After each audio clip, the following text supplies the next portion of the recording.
Oh, how many wonderful discoveries enlightenment has in store for us. The spirit of experience. An experience, the son of difficult mistakes. And genius, the friend of paradoxes. These very lines perfectly describe our 90s and the beginning of the new millennium. The auto industry was in such turmoil that some were dying in agony, others were coming up with the most absurd solutions, and some were trying to create at least some kind of competitor to the used European junk, which today sometimes costs more than a car. Just so you understand, so you stop throwing things at the fan. At that time, in the early 90s, only VAZ managed to produce a new passenger car, and for that, they deserve respect and praise. But giants like GAZ, ZAZ, and ALZK couldn't release anything new. The progenitor of the family was the VAZ-21123, the 10, a new car in every respect. Its development began in the USSR in the mid-1980s. They planned to launch the third generation on the assembly line by 1992, but as always, something went wrong. And only 1995 became the year production started. It was followed by the station wagon 2111 and the hatchback 2012. And what happened next? The battle for the buyer. But how do you attract them? The answer was found.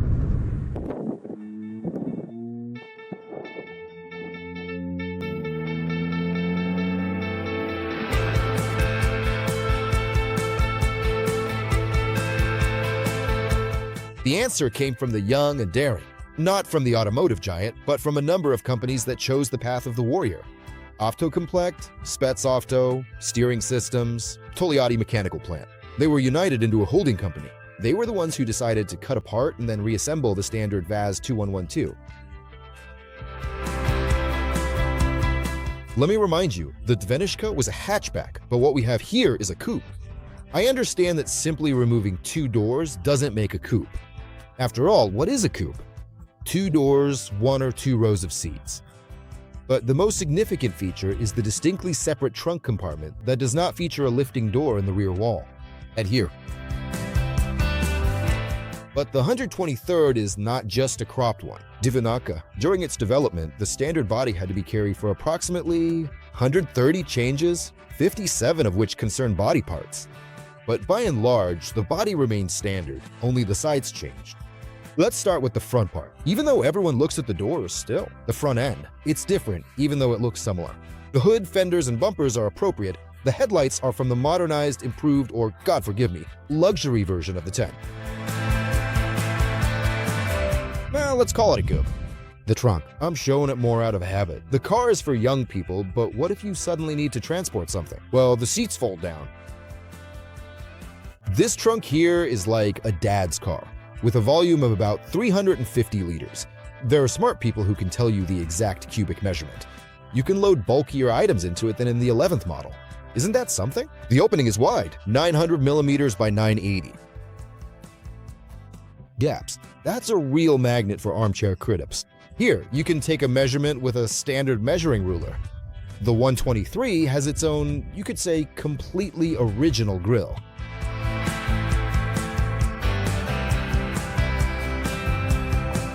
So the engine is simple. 1.6, 16 valves, a bored-out 1.5 liter. Was there a more powerful one? 1.8.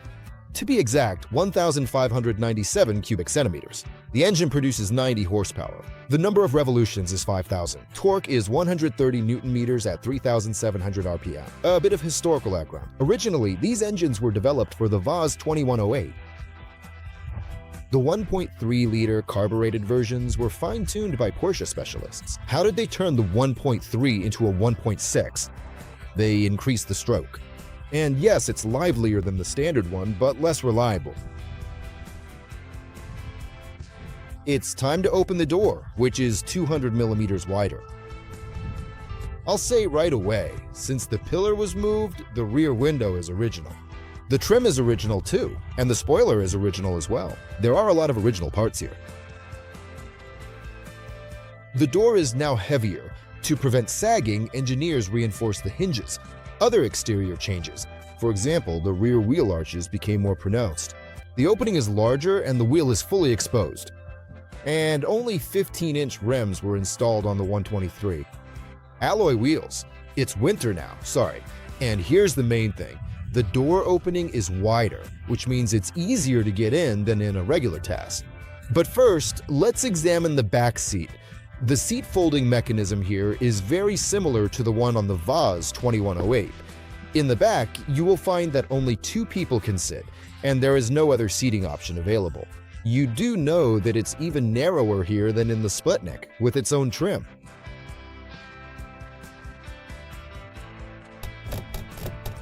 In the base version, it's better not to touch anything with your hands at all, but at least it looks nice. From the passenger seat, you see the interior's charm, early 2000s beauty. Again, there's a lot of it. The interior borrows elements from the 110T. The Euro-style dashboard has soft shapes, and the coupe features a special two-tone scheme. Actually, there were quite a few interior options for your money. You could even put in a racing bucket seat if you want it. Or is it just me, or does everything here seem to be made a bit more neatly? The explanation is simple. These cars were assembled almost by hand. Different stock switches too. Well, the steering wheel here isn't original, but it was different as well. The steering column is adjustable, though only for height. But still, it's nice to have. Hahaha, the gauges. They're from a Kalina, but here, as they say, to each their own. Rear passengers even have their own tiny ashtray.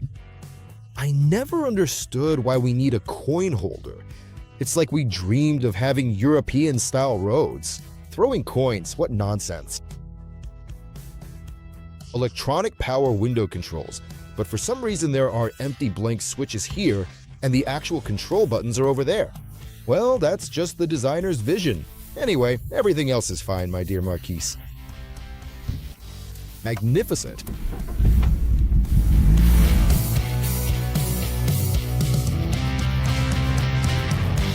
The sound of the engine reminds you that decades have passed, yet VAZ is still making cars with these kinds of engines. By the way, this also means that this VAZ-21123 is still very young by the standards of the universe.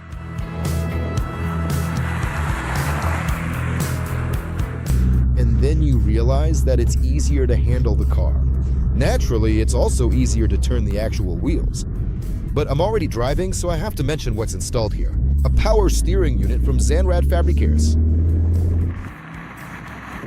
There's nothing particularly special to say about the suspension. It's standard. The only thing is, the components here are definitely better than those on factory cars. Up front, there are McPherson struts, and in the back, a classic beam axle. The front brakes are ventilated discs, and in the back it's like on your dad's or grandpa's car from their youth. But the lateral side support is better, the seats are significantly more cushioned, and overall, most importantly, the handling is noticeably more precise and sharper. Thanks to the increased body rigidity, this allows you to drive more confidently on the road. But no matter how you look at it, even though the car looks a bit different, it still remains the same. VAZ-21123. Even if it's a little bit livelier, the top speed is 185 kilometers per hour. Skip those accelerations until summer. For early 2000s domestic cars, the acceleration is quite good.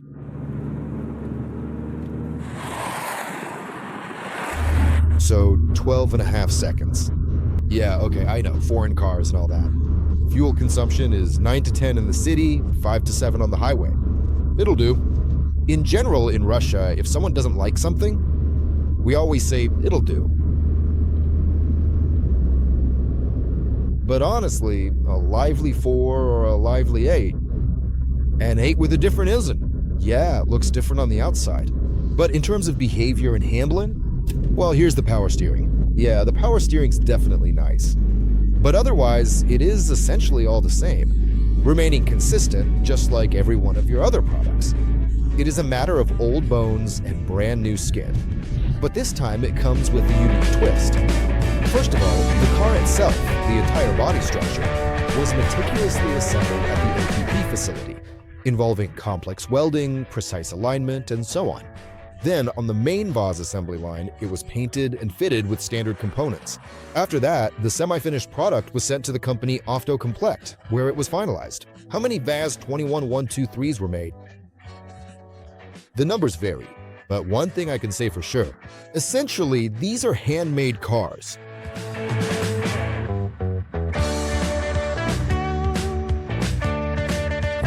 They tried, they put in the effort, and they actually succeeded. Yes, there will be a lot of criticism today, but that's up to you. As for me, I'll say well done guys for not just sitting around. So, the hunt continues.